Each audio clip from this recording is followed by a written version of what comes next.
je suis Love Laetitia Sonda, docteur en sociologie et spécialiste des questions de santé en Afrique. Est-ce que l'Afrique marche sur des œufs en ce moment? Alors, je partirai déjà sur un constat.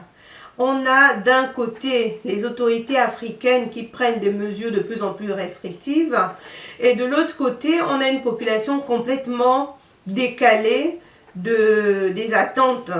Je prends le cas par exemple des couvre-feux. On a mis en place dans plusieurs pays des couvre-feux qui vont en fait de 19h le soir à 6h le matin. Mais on se rend compte qu'en fait de 6h à 19h, on a une population complètement qui vague à ses occupations, mais vraiment dans l'insouciance totale pour la majorité. Une population même en euphorie, parce qu'il y a comme un jeu du chat et de la souris qui se joue là. On a comme l'impression que les populations en profitent d'ailleurs pour faire encore peut-être pour vouloir défier même parfois les mesures qui sont prises. Mais j'ai envie de vous dire la chose suivante. Si ces mesures ont été prises, c'est pas juste pour faire le buzz, comme on dit, ou bien juste pour rentrer dans l'actualité, mais c'est juste parce que le virus circule réellement. Pour les personnes qui ne me croient pas, allez regarder, aujourd'hui nous sommes à la date du 3 avril, allez regarder, il y a de cela un mois seulement, ce qui étaient les chiffres qu'il y avait, le nombre de personnes infectées au niveau de l'Afrique et par pays. Et aujourd'hui, regardez ce qu'il en est. Faites une observation, vous allez vous rendre compte qu'il y a quand même une évolution et qui est, je pense, quand même inquiétante. C'est la raison pour laquelle ces mesures, elles sont prises pour pouvoir faire face à la situation. Mais derrière, j'ai comme l'impression que la population, pour la grande majorité, je le précise quand même, le message, il n'est pas vraiment passé. Alors, je vais vous expliquer la chose suivante. Chère population africaine, ne cherchons pas nécessairement à être choqués. Qu'est-ce que je veux dire par là? Aujourd'hui, on observe au niveau des pays européens, tels que l'Italie ou l'Espagne, la France, il y a beaucoup de personnes, de situations vraiment compliquées dues au coronavirus. Mais je vais vous dire la chose suivante.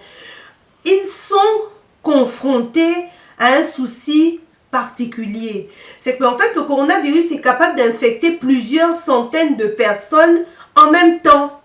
Et donc, ce qui fait que avoir plusieurs malades en même temps dans des hôpitaux, c'est sûr que ça crée des tensions. On a beau avoir des grands hôpitaux, on a beau avoir du personnel, on a beau avoir des génies même de la santé, mais s'il y a trop de personnes en demande, c'est sûr que ça déstabilise énormément.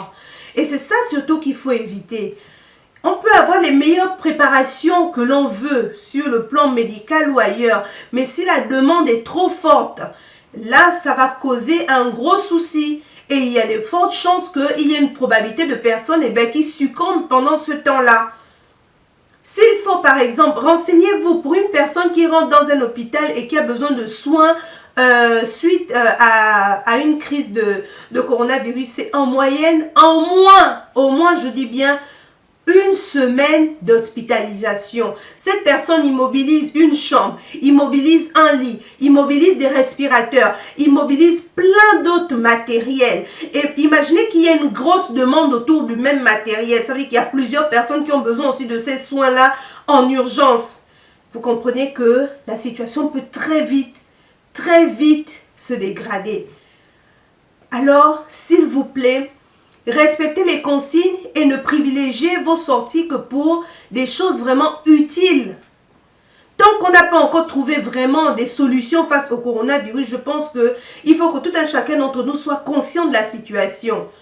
Ne cherchons pas nécessairement à être choqués parce que nous savons que tout ce qu'il y a comme matériel médical en général au niveau de l'Afrique nous vient d'ailleurs. Regardez juste l'actualité, regardez comment aujourd'hui les États-Unis envahissent le terrain et s'approprient vraiment tous les masques que les Chinois aujourd'hui fabriquent. Rien que ça, aujourd'hui, si c'était les Africains à qui on faisait ça, parce qu'ils ont fait ça aux Européens, si on faisait ça aux Africains, on devait dire, oh pauvres nous Africains, oh on nous a fait ceci, oh on nous a fait ça. On allait encore tout de suite dramatiser la situation. Alors que là, aujourd'hui, la situation, elle est entre nos mains. C'est à nous de faire attention. C'est à nous de casser la chaîne de contamination. C'est à nous de faire en sorte que l'épidémie n'éclate pas au niveau de l'Afrique. Donc chacun a sa responsabilité, chacun à son niveau doit vraiment tenir ferme de telle sorte que nous puissions refouler, rejeter le coronavirus hors du continent tout simplement. Merci encore et à très bientôt. Au revoir.